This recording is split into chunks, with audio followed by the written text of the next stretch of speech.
भारत माता शिव शक्ति अवतार। आज है 7 मई 2025। रिवाइज डेट है 28/11/1967। रूहानी बच्चे, बाप आकर तुम आत्माओं को कितना रिफ्रेश करते हैं। बच्चे मधुबन में आकर विश्राम भी पाते हैं तो रिफ्रेश भी होते हैं। जब तुम नई नई बातें सुनते हो तो कितनी मीठी लगती है। रूहानी लिफ्ट मिलने से तुम एकदम स्वीट होम में चले जाते हो। यह रूहानी लिफ्ट और कोई मनुष्य मात्र दे नहीं सकते। ओम नमः शिवाय। आज का गीत है जाग सजनिया जाग। मीठे मीठे रूहानी बच्चों ने क्या सुना, वंडरफुल नई बातें सुनी। कितनी समझ की बातें हैं। साजन एक को कहा जाता है, सजनिया तो सभी भक्तों को कहा जाता है। भगवान और भक्त कहने से मेल फीमेल दोनों आ जाते हैं। सभी भक्तों अथवा सजनियों का एक ही है साजन। एक एक अक्षर का अर्थ समझना चाहिए। यहाँ पर तुमको बेसमझ से समझदार बनना है। बेसमझ कहा ही जाता है तमो प्रधान पत्थर बुद्धि को। भगवान को कहते हैं ना कि इनको अच्छी बुद्धि दो। अभी तुमको कितनी अच्छी बुद्धि मिल रही है। इन लक्ष्मी नारायण की कितनी अच्छी बुद्धि है। यह विश्व के मालिक थे। विश्व का मालिक बनने में जरूर उत्तम बुद्धि चाहिए ना। तुम जानते हो पहले हम ना रचता को ना रचना के आदि मध्य अंत को जानते थे, तो बेसमझ कहेंगे ना। अभी तुम्हें कितनी लिफ्ट मिलती है। इनको रूहानी लिफ्ट कहा जाता है। इस रूहानी लिफ्ट द्वारा तुम एकदम ऊपर निर्वाण धाम में चले जाते हो। बच्चों को यह सब बातें सुनकर रोमांच खड़े हो जाने चाहिए। बाबा हम सबको ऊपर ले जाते हैं। यह वंडरफुल लिफ्ट है ना। कोई भी चीज़ देखने में नहीं आती, आत्मा उड़ती है। बुद्धि जैसे कि लिफ्ट मिसल बन जाती है। उस बुद्धि के बल से एकदम ऊपर चढ़ जाते हैं। चढ़ना उतरना सारा राज तुम्हारी बुद्धि में है। बाप आकर तुम आत्माओं को कितना रिफ्रेश करते हैं। रिफ्रेश भी होते हैं। बच्चे मधुबन में आकर विश्राम भी पाते हैं। जब तुम नई नई बातें सुनते हो तो कितनी मीठी लगती है। रूहानी लिफ्ट मिलने से तुम एकदम स्वीट होम में चले जाते हो। यह रूहानी लिफ्ट और कोई मनुष्य मात्र दे नहीं सकते। बाप समझाते हैं मीठी मीठी आत्माएं, तुम असल में तो शांति धाम में थी, फिर सुख धाम में आई, अब तो दुख धाम है। सेकंड में सारा राज बुद्धि में आ जाता है। सुख धाम सतयुग त्रेता के समय तक चला। सारा हिसाब अंगे अखरे बाप समझाते हैं। बाप एक होता है, बहुत बाप नहीं होते। लौकिक संबंध में तो अनेक बच्चे और अनेक ही बाप होते हैं। यह तो एक रूहानी बाप के अनेक बच्चे हैं। उस एक बाप को भगवान प्रभु ईश्वर भी कहा जाता है। बाप बच्चों को बैठ पढ़ाते हैं कि सिर्फ मामेकम याद करो तो तुम प्योर बनकर उड़ जाएंगे। प्योर बने बिना तुम उड़ नहीं सकेंगे। है भी बहुत ही सहज बातें। बाप इस तन द्वारा बैठ समझाते हैं कि मैंने इस प्रकृति का आधार लिया है। इनके भी जन्म बताते हैं तो इनके ही 84 जन्म हैं। अब मैं और कोई के तन में आ ही कैसे सकता हूँ। जो शुरू से लेकर चक्कर लगाते लगाते अंत में आए, उसके ही तन में मुझे आना होता है। फिर उनको ही पहला नंबर में जाना है। इस ड्रामा को समझना है ना। लाखों वर्ष की तो बात हो ही नहीं सकती। समझो कि कोई कहते भी हैं कि सतयुग को लाखों वर्ष हुए, तो भला अब कितना संवत कहेंगे। लाखों वर्ष की बात तो कोई को याद भी नहीं हो सकती। इतना लंबा संवत कहाँ से आएगा।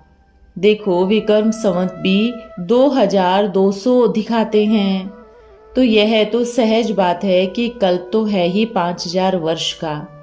परंतु लाखों वर्ष कहकर कितना मुझारा कर दिया है। बाप आकर कितना सहज समझाते हैं। यह बात तो सारी अखबारों में भी जाएगी कि कल्प 5000 वर्ष का है। वो विद्वान पंडित लोग तो लाखों वर्ष का कह देते हैं। कहते हैं कि कलयुग तो अजून शुरू हुआ है, रेगड़ी पहन रहा है, तो घोर अंधेरे में सभी है ना, आग सामने खड़ी है।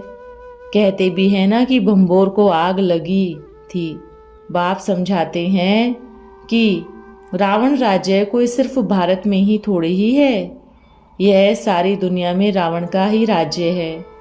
सारी दुनिया लंका है। शास्त्रों में तो क्या क्या बातें लिख दी है।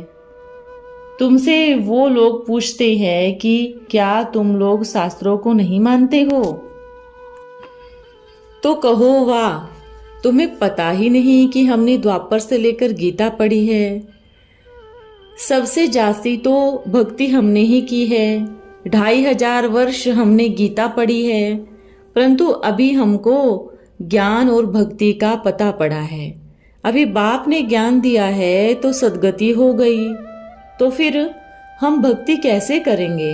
अंधश्रद्धा वाली भक्ति से ही तो दुर्गति हुई है ना। यह सभी पॉइंट्स है समझाने लिए। ऐसे भी नहीं कि सिर्फ समझाने से ही काम हो जाता है। पहले तो योग चाहिए। योग में रहकर तुम मुरली चलाएंगे तो फिर तुम्हारी उस ज्ञान तलवार में जौहर भरेगा। बाप सर्वशक्तिवान है तो उनसे ताकत मिलती है ना। बैरिस्ट्री पढ़ाने वाले को सर्वशक्तिवान कहा जाता है क्या? सर्व माना ही कि सारी दुनिया में से शक्तिवान। इसमें तो पहलवानी की बात ही नहीं है। शक्ति किसको कहा जाता है यह भी भारतवासी जानते थोड़े ही हैं। तुमको सब अनुभव है, जानते हो कि सर्वशक्तिवान शिव बाबा है। माया भी कम नहीं है, वो भी सर्वशक्तिवान है। तुम बच्चों की बुद्धि में बेहद का ड्रामा का सारा ज्ञान है। झाड़ कितना बड़ा होता है, उसके पत्ते कोई गिनती कर सकेंगे क्या? बाप कहते हैं कि इन सभी बातों में जाने से क्या फायदा, मूल बात है पतित से पावन होने की।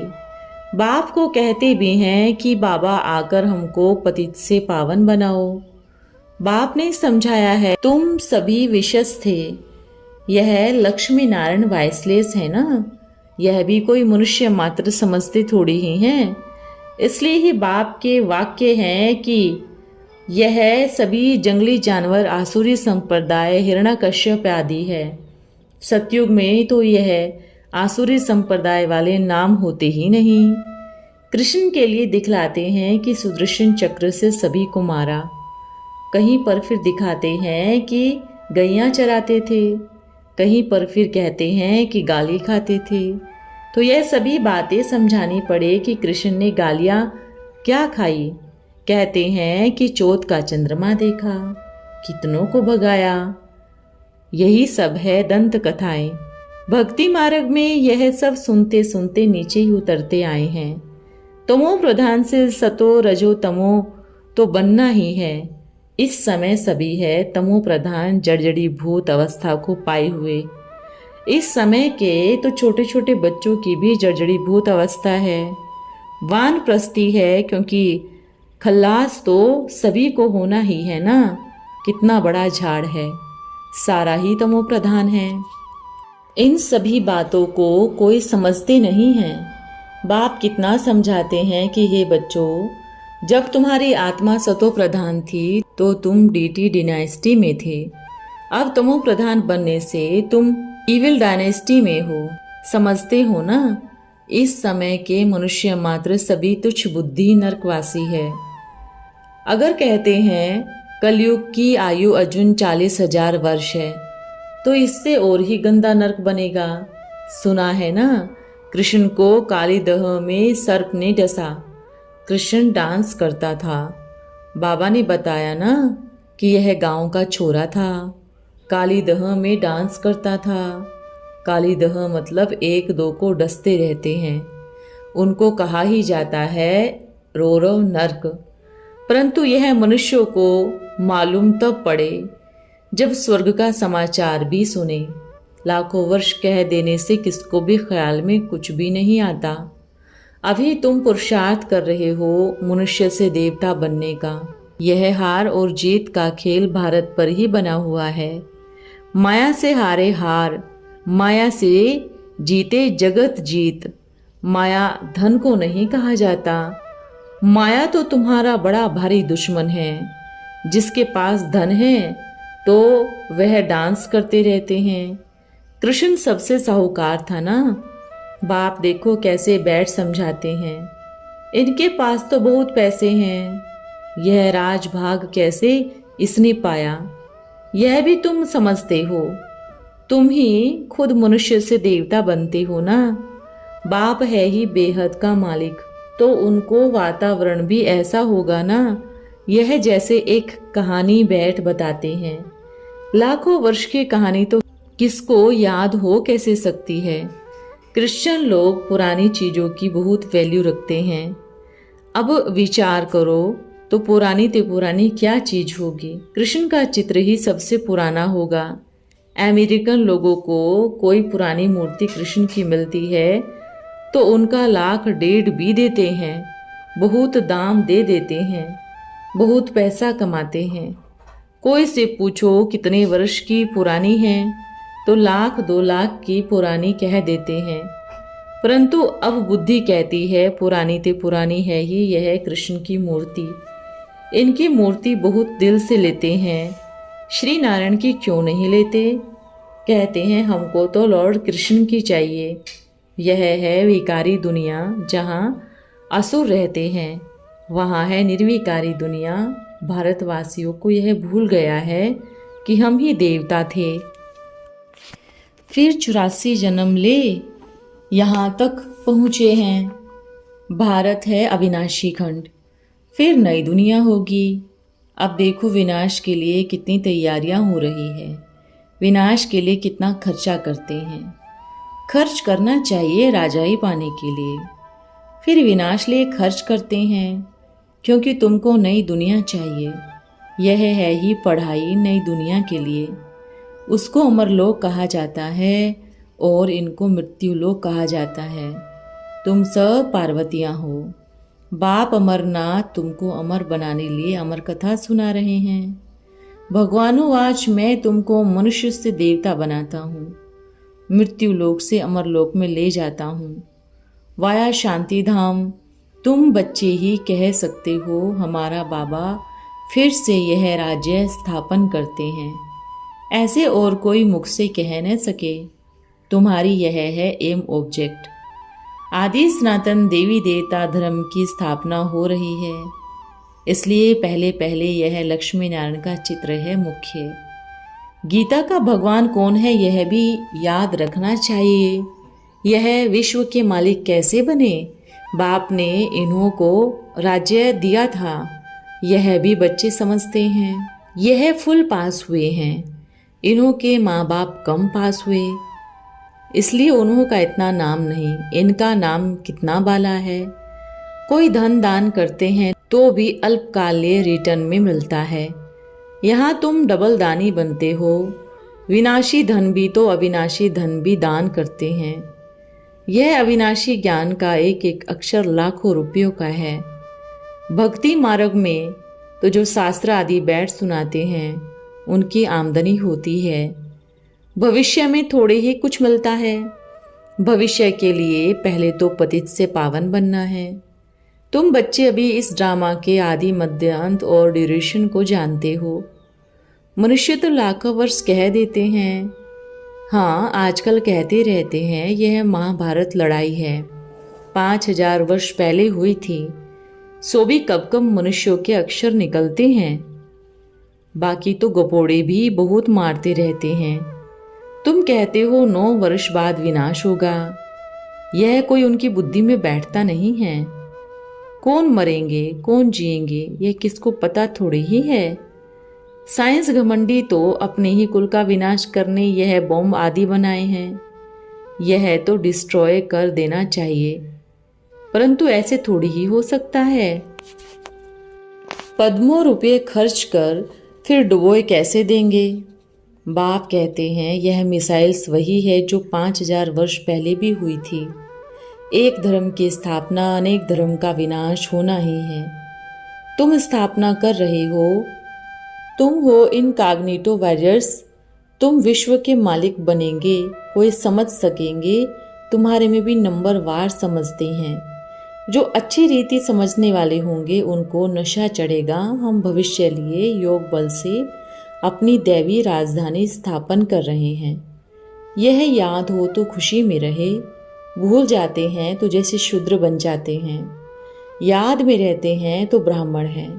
तुम्हारा लंगर अब उठा हुआ है, तुम बहुत नज़दीक आ पहुँचे हो।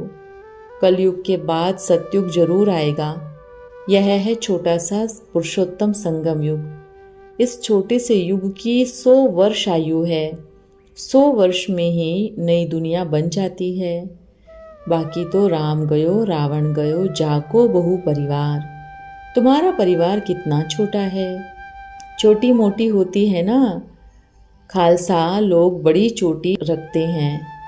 तुम्हारा गायन है गऊ के खुर जैसी चोटी। आजकल चोटी रखाते नहीं हैं, आगे यह निशानी थी, एक तो चोटी दूसरा जनेऊ।